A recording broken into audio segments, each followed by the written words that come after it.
చేరుకుని వచ్చిన మీ అందరికీ యేసుక్రీస్తు నామమున పేరిట శుభాభినందనాలు తెలియజేస్తాను. ప్రియులారా, గత వారము బుధవారం మనము ఉపవాసం గురించి మాట్లాడుకుంటూ ఉన్నాం. అసలు ఉపవాస ప్రార్థన ఎందుకు చేయాలి? ఉపవాసం అంటే అసలు అర్థం ఏంటి? అంటే ఉపేక్షించుకొని, అంటే మనల్ని మనం తగ్గించుకొని ప్రభు సన్నిధిలోకి రావాలి. అంటే పరీక్షించుకొని, అంటే మనం ఏంటి ప్రభువులో ఎలాగున్నాం అనేది పరీక్షించుకొని. అంటే వాక్యము విని, అంటే సహవాసం చేసి ముందుకు కొనసాగుటని ఉపవాసము అంటారు. చాలామందికి తెలియక ఉపవాసం అంటే అన్నం తినకుండా ఉంటామే అనుకుంటారు. కాదు, దాని అర్థం వేరు. మత్తయి సువార్త చూడండి, 4వ అధ్యాయము 2వ వచనం. మత్తయి సువార్త 4వ అధ్యాయము 2వ వచనం.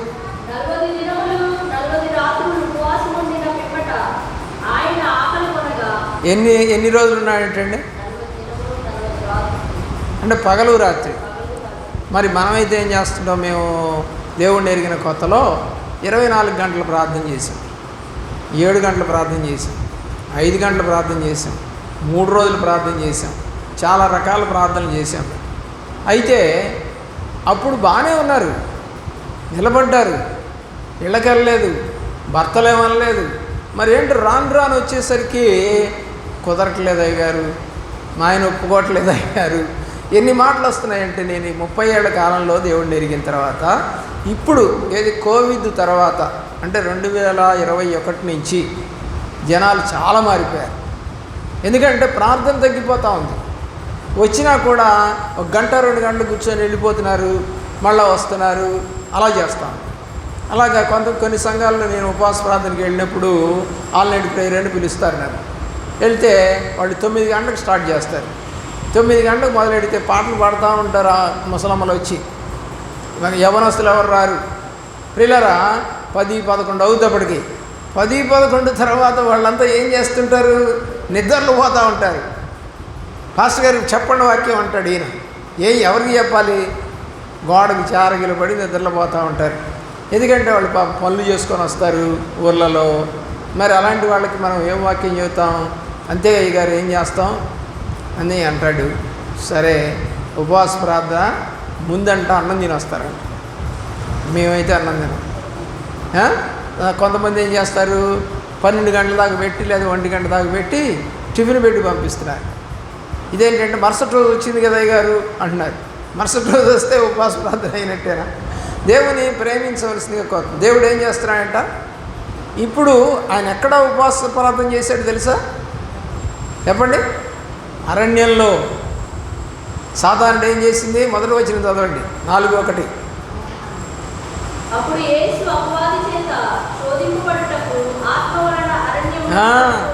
ఎవరి చేత? సాతాను చేత శోధించబడటానికి. ఇప్పుడు శోధన గెలవటానికి ఉపవాస ప్రార్థన. అర్థమవుతుందండి? ఎందుకు మనం ఉపవాస ప్రార్థన చేయాలంటే కొన్ని విషయాలు మన బుధవారం చెప్పాం. ఎందుకు వాళ్ళు ఉపవాస ప్రార్థన చేశారు, మరి మనం ఎందుకు ఉపవాస ప్రార్థన చేస్తున్నామో కూడా మరి మీకు కూడా కొన్ని జరగనివేవో ఉంటాయి ఇళ్ళల్లో. మరి కొన్ని శారీరకమైన ప్రాబ్లమ్స్ ఉంటాయి, వాటి గురించి. ఆర్థికపరమైన ప్రాబ్లమ్స్ ఉంటాయి, వాటి గురించి. దాన్ని ఎడతెగక ప్రార్థన చేయమని రాశారు బైబిల్. ఎలా చేయాలంటే లూకా సువార్త 18వ అధ్యాయము 1వ వచనంలో విసుక్కోకుండా ప్రార్థన చేయాలి. మా మైక్ ఇక్కడ పెట్టమ్మా తల్లి, మైక్ ఇక్కడ పెట్టి చదవండి. 18వ అధ్యాయము 1వ వచనం.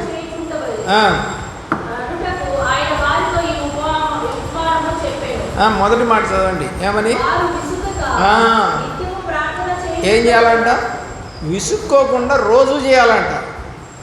మనం ఉపవాస ప్రార్థన రోజు చేయడానికే విసుక్కుంటాం, ఇంకా రోజు విసుక్కోకుండా ప్రార్థన చేయమంటే నిజంగా నేను బైబిల్ చదివినప్పుడు ప్రియులారా, సంఘాన్ని చూస్తే దాని ప్రకారం నడవట్లా. పైకి మాత్రం ఏదో చెప్పుకుంటున్నారు కానీ లోతైనటువంటి అనుభవాలు లేవు ఈరోజు. ఏమైనా చెప్పామనుకో, ఆయన అంతే చెబుతాడులే అంటారు. ఆయన అంతే చెప్పింది నేను చెప్పట్లేదు కదా, వాక్యం చెబుతామని. విసుక్కోకుండా నిత్యము ప్రార్థించాలి. కింద 6వ వచనం ఉంటుంది, చక్కగా చదవండి. 6వ వచనం.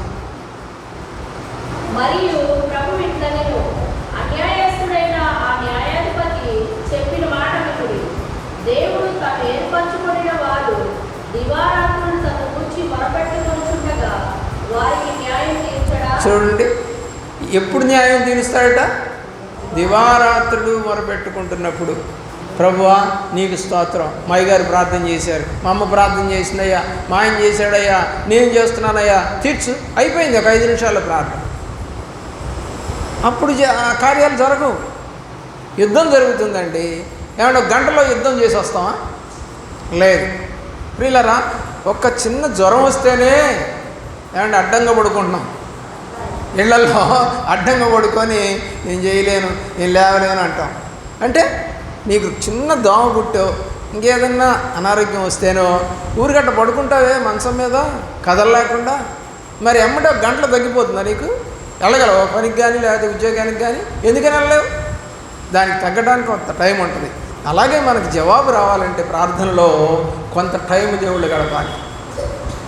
అలా గడపకపోతే కుదరదు. అందుకని ఎన్ని రోజులు చేశాడంటే 40 రోజులు చేశాడు. 40 రోజులు ఎందుకు చేయాలి? 40 అనేది బైబిల్లో ప్రథమంగా దేవుడు మోషేతోటి మాట్లాడేటప్పుడు చేసిన పని. అదే కంటిన్యూ అవుతూ వచ్చింది. అయితే రాను రాను ఏమైపోయింది? 40 రోజులు పోయింది, 3 రోజులకు వచ్చింది. తర్వాత ఏమైంది? దానియేలు 21 రోజులు చేశాడు. తగ్గిపోతూ వచ్చింది ఉపవాస ప్రార్థన. కొన్ని సంఘాలకు వెళ్తాను నేను అప్పుడప్పుడు. 21 రోజుల ఉపవాస ప్రార్థన అంటారు. ఏమండి, ఈ రోజున ఉపవాస ప్రార్థన అయిన తర్వాత ఆహారం తయారు చేసుకొచ్చినటువంటి మార్తమ్మ గారికి అంటాడు. వారిని అసాధ్యం అంటే ఇప్పుడు ఏంటంటే ఉపవాస ప్రార్థన మార్తమ్మ గారు బాగా చేస్తాడ. ఎస్తేరమ్మ గారు చేస్తేనేమో తినరంట, మార్తమ్మ గారు చేస్తేనేమో తింటారట అని పాస్టర్ గారు ఎప్పుడు కూడా మార్తమ్మ గారు చేయమంటాడు. ఎందుకంటే మార్త దేవునికి ఇష్టమైన వెళ్ళే, కానీ దేవుడి మాటలు వినలేదు. అసలు మరీ వినింది కానీ మార్త వినలేదు. సరే మంచిదండి, ఏదైనా సరే మనకి ఉపవాసం అవ్వగానే ఏం పడాలి? ఆహారం పడాలి. లేకపోతే కోపాలు వచ్చేస్తాయి. మరి దేవుడు ఆకలేసిందా? వేయలా. వేసిందని ఎవరు అనుకున్నారు? సాతాను అనుకున్నాడు. యేసుప్రభుకి ఏమైందంటే 40 రోజుల తర్వాత ఆకలేసిందని అనుకున్నాడంటే ఎవరు? సాతాను అనుకొని అంటున్నాడు, ఈ రాళ్ళను రొట్టెలుగా చేసుకొని తినయ్యా, నువ్వు ఆకలికొని ఉన్నావు కదా అంటే దేవుడు దాన్ని అది మనిషి ఎలా బ్రతుకుతాడో చెప్పాడు. 40 రోజులు ఉపవాసం చేస్తే నిజంగా ఎలాగుంటారు మనుషులు? ఎంత నీరసంగా ఉంటారు? చనిపోయే స్టేజ్లో ఉంటారు. ఎందుకంటే సహకరించదు, అవయవాలు ఏవి సహకరించవు. నేను 10 రోజులు ఉపవాస ప్రార్థన చేస్తాను, మౌన ప్రార్థన చేస్తాను. అంటే ఎవరితో మాట్లాడను, ఫోన్ పని లేదు, తిండి తిన్ను. ఆయన సపరేట్గా వెళ్ళిపోయి మాకు పైన ఒక రూమ్ ఉంది, ఆ రూమ్లో కూర్చొని నేను ప్రార్థన చేసుకున్నాను. మంచినీళ్ళు అయితే తాగుతాను. దేవుని ప్రేమించిన ప్రియ బిడ్డలారు. సరే 10 రోజులు అయిన తర్వాత మరి 11వ రోజు మా మిస్సెస్ ఏం చేసిందంటే, మరి ఈయన 10 రోజులు ఏం తినలేదు కాబట్టి అని చెప్పేసి మంచిగా ఆహారం తయారు చేసి పెట్టింది. ఏమండి, నిజంగానే నాకు కూడా కొంచెం ఆకలిగానే అనిపించింది, తిన్నా. కానీ ఒక అరగంట అయిందో లేదో మొత్తం వామిటింగ్ అయిపోయింది ఇమళ్ళ లోపల. ఎందుకంటే 10 రోజుల నుంచి ఆహారం లేదుగా, అందుకని పేగులన్నీ కూడా కుంచుకుపోయాయి. కానీ ఆ ఆహారం నిలబడలేదు లోపల. అప్పుడు మా సేవకుడు ఒక ఆయన ఉన్నాడు, ఉండదు ప్రభాకరు, కొంచెం తినాల్సిందే మనం, మళ్ళా 10 రోజులు ఉపవాసం ఉన్నావు కదా నువ్వు, కుదరదు నీకు అని చెప్పాడు. నిజమే, ఉపవాసంలో ఎన్ని అద్భుతాలు చేశాడో, దర్శనాలు ఎన్ని ఇచ్చాడో అన్నీ రాసుకుంటాను నేను పుస్తకంలో. దేవుని యొక్క ప్రేమలు అవన్నీ సంఘానికి చెబితే భయం వేస్తూ ఉంటుంది వాళ్ళకి. అమ్మ మా గురించి ఇలాగా మాట్లాడాడు దేవుడు అని భయం వేస్తూ ఉంటుంది. దేవుడు సాతానుతో మాట్లాడుతూ ఉన్నాడు. ఉపవాస ప్రార్థన అవ్వంగానే ఎవరు పట్టుకుంటారండి? సాతాను పట్టుకుంటాడు, మనుషులు కాదు. సాతాను పట్టుకొని మళ్ళా పడేయాలని చూస్తాడు. కానీ దేవుడు దానికి వాక్యం ద్వారానే సమాధానం చెప్పాడు. 6వ అధ్యాయానికి రండి. మత్తయి సువార్త 6వ అధ్యాయము 16, 17 వచనాలు చూద్దాం.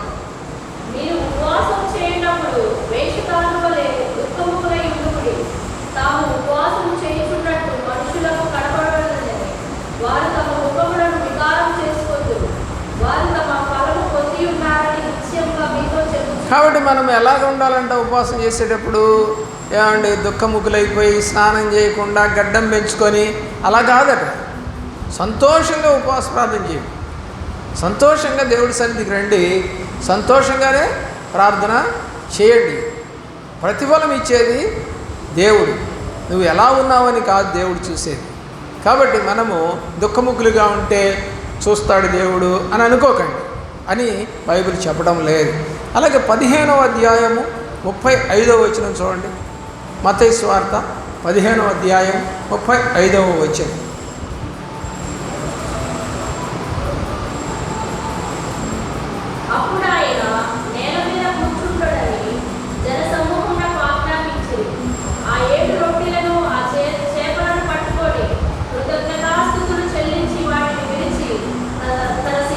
ఎన్ని రోజులు కూర్చున్నారండి? 3 రోజులు కూర్చున్నారు.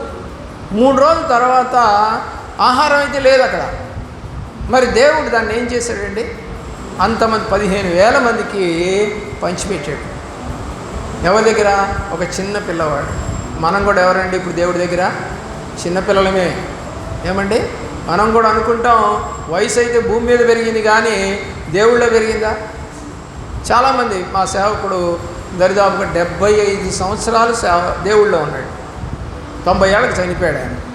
90 ఏళ్ళ నుంచి 75 సంవత్సరాలు తీసేయండి, ఎంత ఉంటుందో? 15 ఏళ్ళకి 13 ఏళ్ళకే ఆయన రక్షణ పొందాడు. అసలు అర్థం చేసుకోండి. 13 అంటే 10th క్లాస్.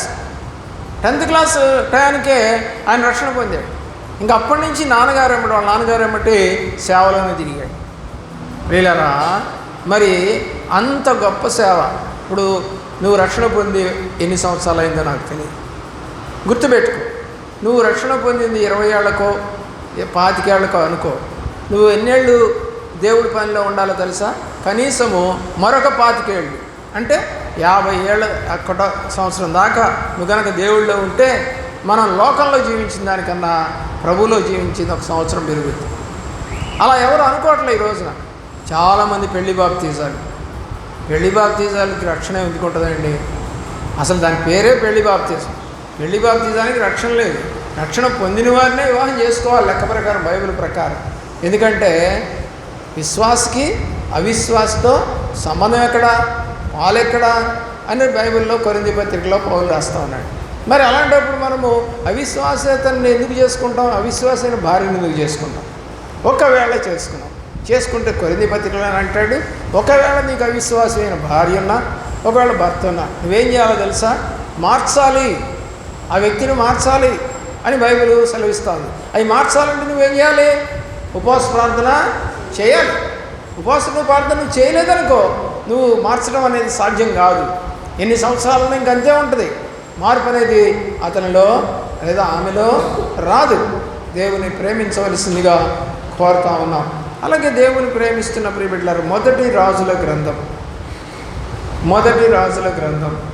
19వ అధ్యాయం 8వ వచనం. ఏలియా కూడా 40 రోజులు ఉపవాసం ఉన్నాడు దేవుని యొక్క ప్రేమలో. ఏలియా కూడా 40 రోజులు. మొదటి రాజుల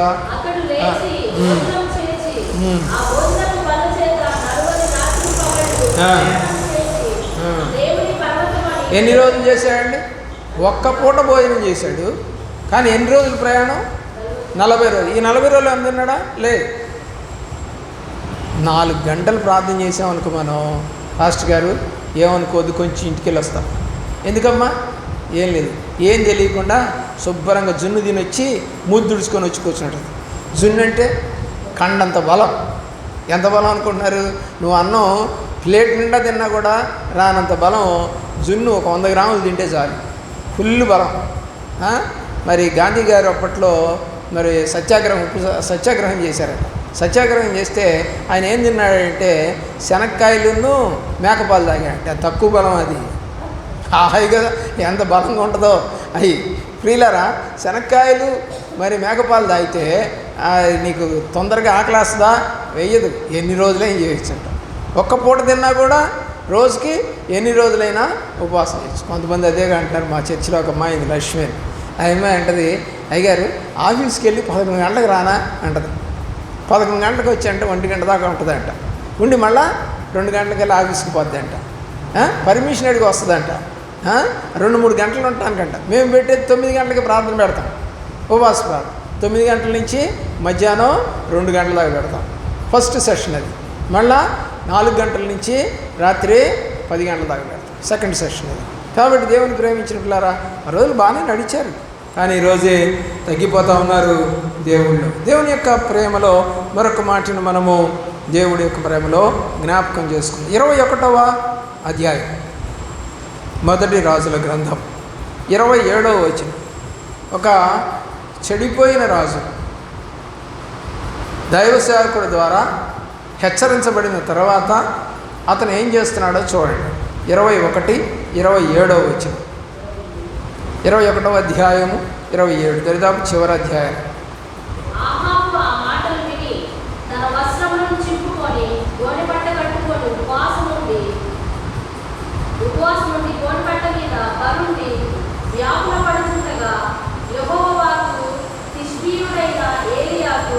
ప్రత్యక్షమై ఇలాగు సెలవిచ్చెను, ఆహాబు నాకు భయపడి వినయంగా ప్రవర్తించుట చూచితివా?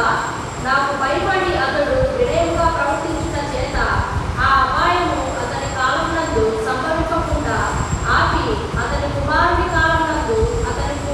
ఎవరు ప్రార్థన చేస్తే వాళ్ళకి మాత్రమే, కుటుంబం మొత్తానికి లేదు ఇక్కడ. అందుకని మళ్ళీ ఎవరి మీదకి తెస్తాడంట కోపాన్ని? పిల్లల మీదకి తెస్తాడట. కాబట్టి ఎవరు భయపడ్డారు ఇప్పుడు? అహాబై మాత్రమే భయపడ్డాడు. భార్య భయపడిందా? భయపడలేదు. దేవుని యొక్క ప్రేమలో పిల్లలు భయపడ్డారా? భయపడలేదు. ఇతనొక్కడే గోనెపట్ట కట్టుకొని ఉపవాస ప్రార్థన చేస్తే దేవుడు అతని మొర విని మళ్ళా ఏలియాకి చెప్తా ఉన్నాడు, అయ్యా వాడు చూడు ఎలాగ ఏడుస్తున్నాడు, కాబట్టి వాడు నాకు భయపడి చేస్తున్నాడు, కాబట్టి వాడు బతికినంతకాలం ఈ అపాయం రాకుండా వాడు చనిపోయిన తర్వాత పిల్లల మీదకి తీసుకొస్తారు. జరిగిందనుకోండి తర్వాత సంగతి. కాబట్టి మనం కూడా ఉపవాస ప్రార్థన చేస్తే అపాయములను తప్పించువాడు, వచ్చేటువంటి శోధనను తప్పించువాడు. కాబట్టి జీవితంలో ఉపవాస ప్రార్థన ఎందుకు చేయాలో జ్ఞాపకం చేసుకోండి.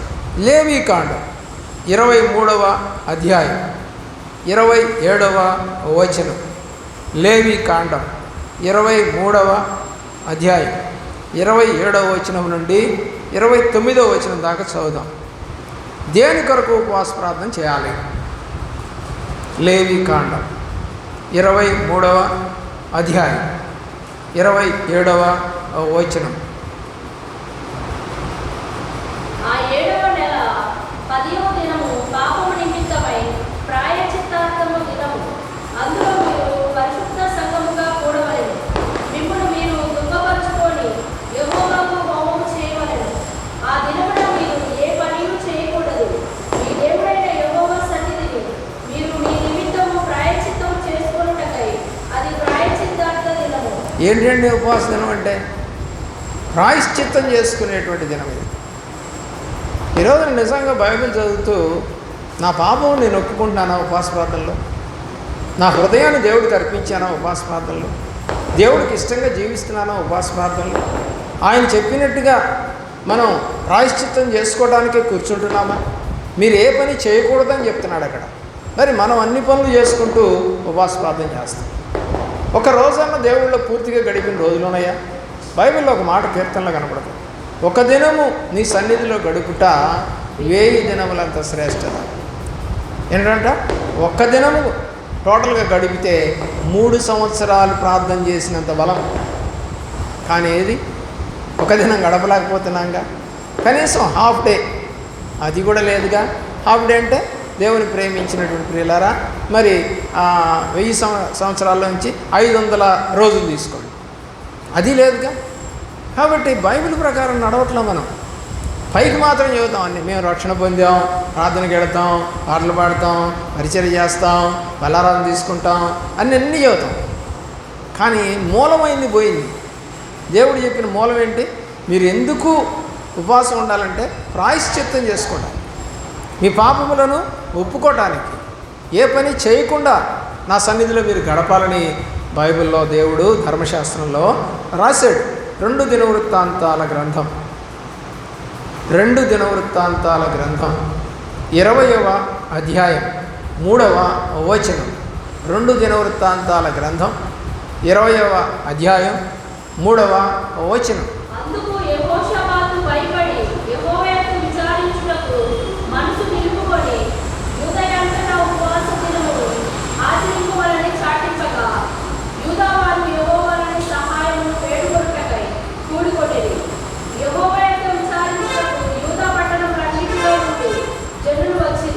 చూడండి, మన ఇంటి వారంతా ఉపవాస ప్రార్థన చేస్తున్నారా? లేదు. మన సంఘం అంతా ఉపవాస ప్రార్థనకు వస్తుందా? ఆదివారం వచ్చిన వాళ్ళంతా ఉపవాస ప్రార్థనకు వస్తారా? నాకు తెలిసి రాదు. ఎందుకంటే మా సహవాసంలో వేల మంది ఉంటారు ఆదివారం. మరి బుధవారం ప్రార్థనకు వస్తేనేమో దాంట్లో 5వ వంతు కూడా ఉండరు. అంటే 100-200 మంది కూడా రారు. ప్రియులారా, ఆలోచించేయండి. శనివారం ప్రార్థన కొంచెం 3 గంటలు జరుగుద్ది మాకు, బుధవారం ప్రార్థన 2 గంటలు జరుగుద్ది. యాక్చువల్గా 3 గంటల ప్రార్థనలో ఉండాలంటే అంటే 6 గంటల నుంచి 9 గంటల దాకా. ఇళ్ళకి వెళ్ళేసరికి 10 అవుతుంది.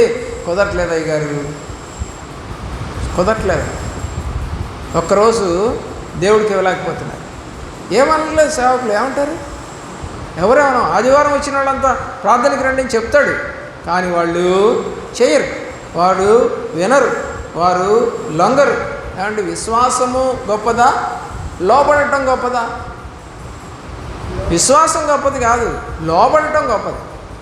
నాకు విశ్వాసం ఉందండి, చర్చికి వెళ్తాను. నాకు విశ్వాసం ఉందండి, బైబిల్ చదువుతాను. నాకు విశ్వాసం ఉందండి, అయ్యగారికి 10 సార్లు వందనాలు చెబుతాను. నాకు విశ్వాసం ఉందండి, అయ్యగారికి సహాయం చేస్తాను. నాకు విశ్వాసం ఉందండి, పరిచర్య చేస్తాను. బాత్రూములు కడిగేవాళ్ళం, ఏమండి, లెట్రిన్లు కడిగేవాళ్ళం, మరి వాటర్ తెచ్చిపెట్టేవాళ్ళం, మరి చెప్పులు సరి చేసేవాళ్ళం, కుర్చీలు సర్దేవాళ్ళం. ప్రియులారా, వాళ్ళంతా ఇష్టం వచ్చినట్టుగా వెళ్ళిపోయినా కూడా మౌనంగా వాళ్ళ చెప్పులు మేము తీసి పక్కన పెట్టేవాళ్ళం. ఆడవాళ్ళ చెప్పులు ఒక పక్క, మగవాళ్ళ చెప్పులు ఒక పక్క. ప్రియులారా, ఒక క్రమంలో నడుచుకుంటూ వచ్చాం. మరి ఆ క్రమాన్ని ఈ రోజున సంఘాల్లో పెడదామని చూస్తే అల్లరితో కూడింది. ఇష్టం వచ్చినట్టుగా నడుస్తూ ఉన్నారు. అయినా కూడా సేవకుడు ఏమీ చేయలేకపోతా ఉన్నాడు అనేది వాస్తవం. ఎందుకంటే సేవకుడికి డబ్బులు పోతాయి. క్రమంగా నడిపించాలంటే డబ్బులు రావు, అక్రమంగా నడవడానికి డబ్బులు ఎక్కువ వస్తాయి. దేవుడు ధ్యానము చేయటం నేర్చుకోవాలి. యోవేలు గ్రంథం 2వ అధ్యాయం, యోవేలు గ్రంథం 2వ అధ్యాయం 12వ వచనం చూడండి. 12వ వచనం, 12-13 చూడండి. యోవేలు 2వ అధ్యాయం 12వ వచనం. యోవేలు గ్రంథం 2వ అధ్యాయం 12వ వచనం. ఏమని చెప్తున్నాడు దేవుడు? ఎందుకు చెప్తున్నాడు అర్థం చేసుకోవాలి. అంతేగాని ఏదో సరదాగా వాక్యం విన్నాంలే వెళ్ళిపోయామనేది కాదు ప్రియులరా. చూడండి ఆ మాట ఏముందో. 2వ అధ్యాయము 12వ వచనము 13వ వచనం. ఉపవాస దినము ప్రతిష్ఠించుడి అని రాస్తుంది. యోవేలు గ్రంథం చివరిలో ఉంటుందమ్మా. యోవేలు దరిదాపు చివరిలో ఉంటుందని గమనించండి.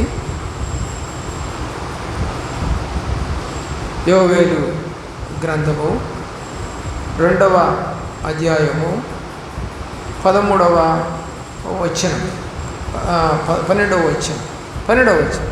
ఇప్పుడైనను మీరు ఉపవాసం ఉండి కన్నీరు విడిచుచు దుఃఖించుచు మనఃపూర్వకముగా తిరిగి నా యొద్దకు రండి. ఇదే యెహోవా వాక్కు. మీ దేవుడైన యెహోవా కరుణా వాత్సల్యము గలవాడును శాంతమూర్తియు అత్యంత కృపగలవాడునై ఉండి తాను చేయనుద్దేశించిన కీడును చేయక పశ్చాత్తాపపడదు కనుక మీ వస్త్రములను కాక మీ హృదయములను చింపుకొని ఆయన తట్టు తిరుగుడి. ఏమని చెబుతుంది బైబిల్? ఏం చేయాలంట? ఆనాడు వస్త్రాలు చించుకొని ప్రార్థన చేసేవాళ్ళు, గోనె పట్టు కట్టుకున్నారు. అయితే వస్త్రాలు కావయ్యా, మాకు కావాల్సింది మీ హృదయములను చింపుకొని ఆయన తట్టు తిరగండి. తిరిగితే ఏం చేస్తాడంట? ఆయన శాంతమూర్తియు కృపగలిగిన వాడు కాబట్టి తాను చేయాలనుకున్న కీడు చెయ్యకుండా ఆపుతాడు. నీనివే పట్టణ వాసులు తగ్గించుకొని ప్రార్థన చేస్తే మరి వాళ్ళ మీదకి ఆయన యొక్క కోపం వచ్చిందా? ఆగిందా? ఆగిపోయింది. ఎవరు చేశారు? రాజు సైతం, పిల్లలు సైతం, మరి అలాగే జంతువులు సైతం గడ్డి మేలేదంట. మరి మనమైతే ఏం చేస్తాం? చిన్నపిల్ల కదండి అని అంటాం. మరి వాళ్ళు కూడా చిన్నపిల్లలు అని రాసింది అక్కడ 3వ అధ్యాయం 10వ వచనం. మరి వాళ్ళకి ఎందుకు జరిగింది అలాగా? కాబట్టి మనం కూడా అలాగే ప్రయత్నం చేస్తే దేవుడు చేస్తాన్న కీడు చేయక మాన్పగల దేవుడై ఉన్నాడు. మరొక మాట చూద్దాం. 1వ అధ్యాయం, యోవేలు గ్రంథమే 1వ అధ్యాయం 13, 14 వచనాలు. 1వ అధ్యాయం. గోనెపట్ట కట్టుకొని అంగలార్చుడి, బలిపీఠం వద్ద పరిచర్య చేయువాలారా రోదన చేయుడి. నా దేవుని పరిచారకులారా గోనెపట్ట వేసుకొని రాత్రి అంతయు గడుపుడి. నైవేద్యమును కాడార్పణమును మీ దేవుని మందిరమునకు రాకుండా నిలిచిపోయెను. ఉపవాస దినము ప్రతిష్ఠించుడి. ప్రతిదినము ఏర్పరచుడి. యెహోవాను బతిమాలుకొనుటకై పెద్దలను దేశములోని జనులందరినీ మీ దేవుడైన యెహోవా మందిరంలో సమకూర్చుడి. ఏం చేయాలంట? సమకూర్చి ఉపవాస దినం ప్రతిష్ఠించాము, మీరు ఉపవాస దినానికి రండి, ప్రార్థన చేసుకుందాం రండి అని చెప్పి పిలవమంటున్నాడు. ఎవరిని? యాజకులకు చెప్తున్నాడు. ఈరోజు సేవకులు చెప్తున్నారు చెప్పడానికి, కానీ విశ్వాసులు వింటలేదుగా. వింటే కదా దాంట్లో విజయం వచ్చేది, లేకపోతే దేవుడి కార్యాలు జరిగేవి. కాబట్టి మనం చదువుకున్నటువంటి వాక్య భాగము ఉపవాస దినాన్ని ప్రతిష్ఠించుకోవాలి. చాలా సంఘాలు ఉపవాస దినాన్ని ప్రతిష్ఠించాయి. బుధవారమనో, మంగళవారమనో, శుక్రవారమనో, శనివారమనో ప్రకటిస్తూ ఉన్నాయి. మధ్య మధ్యలో ప్రత్యేక దినాలను, మరి ఆ యొక్క లెంట్ డేస్ వచ్చినప్పుడు ఇలాంటివి చేస్తూ ఉన్నారు. కానీ మారు మనసు రావట్లేదే. ఆనవాయితీగా లేకపోతే రొటీన్గా చేస్తూ ఉన్నాం. పూలు పెట్టుకోం, మాంసం తినం, మంచం ఎక్కం, ఏమండి మరి దుర్భాషలు ఆడడం, చెప్పులు వేసుకోం, ఏవో చేస్తాం. అవన్నీ దేవుడికి కావాలా? దేవుడు అవి చూస్తాడా? ఏమన్నాడు అక్కడ? మీ హృదయమును చించుకోండి. దేనికి సున్నతి కావాలి? హృదయానికి సున్నతి కావాలి. దేవుని యొక్క ప్రేమలో మరొక మాటను చూసి మనము ముగించుకుందాం. 1 సమూయేలు గ్రంథం 31వ అధ్యాయం 13వ వచనంలో సౌలు చనిపోయాడు. సౌలు చనిపోతే కూడా వాళ్ళు 7 రోజులు ఉపవాసం చేశారు. ఈరోజు ఎవరిని చేస్తున్నారండి? 7 గంటలు ఉంటున్నారు చచ్చిపోయిన వాళ్ళని. నేను చాలామంది చచ్చిపోయిన వాళ్ళని చూసాను. 7 గంటలు కాదు, వచ్చిన వాళ్ళందరికీ కాఫీలు, టిఫిన్లు, ఏమండి మరి ఎప్పుడు పారేస్తారు, పారైపోయి అవగానే మన భోజనాలు. అమ్మో, చదవండి. 1 సమూయేలు గ్రంథం 31:13, 31వ అధ్యాయం చివరి అధ్యాయం 13వ వచనం. సౌలు చనిపోతాడు. ఇక్కడ వారి సైనికులను తీసి యెబేషులోని పీచుల వృక్షం క్రింద పాతిపెట్టిరి. 7 దినములు ఉపవాసం ఉండి. ఏం చేశారంట? చచ్చిపోయిన వాళ్ళు శవాలు తీసుకెళ్ళి పాతి పెట్టంటే వాళ్ళు ఉపవాసం చేశారు. బతుకున్నప్పుడు చేశారా? చేయలా. చచ్చిపోయిన తర్వాత చేస్తారు ఎందుకు? ఇప్పుడు బతుకున్నప్పుడే చేస్తుంటే రాజు మనసు మారేది. రాజు దుష్టత్వంగా అల్లుడిని చంపకుండా చేసేవాడు, విజయం వచ్చేది. కాబట్టి ఉపవాసము బతుకున్నప్పుడు చేయలా. చనిపోయిన తర్వాత ఎముకలు తీసుకెళ్ళి పాతి పెట్టిన తర్వాత ఉపవాస ప్రార్థన చేస్తే ఎలా బతుకుతాయా? బతకవు కదా. మరి అలాంటి ఉపవాసం కరెక్టా? కాదు. ముందుగానే మనం ఉపవాసం ప్రకటించుకొని ప్రార్థన చేసి జయము పొందుదము గాక. మోకరించండి, ప్రార్థన చేస్తాం.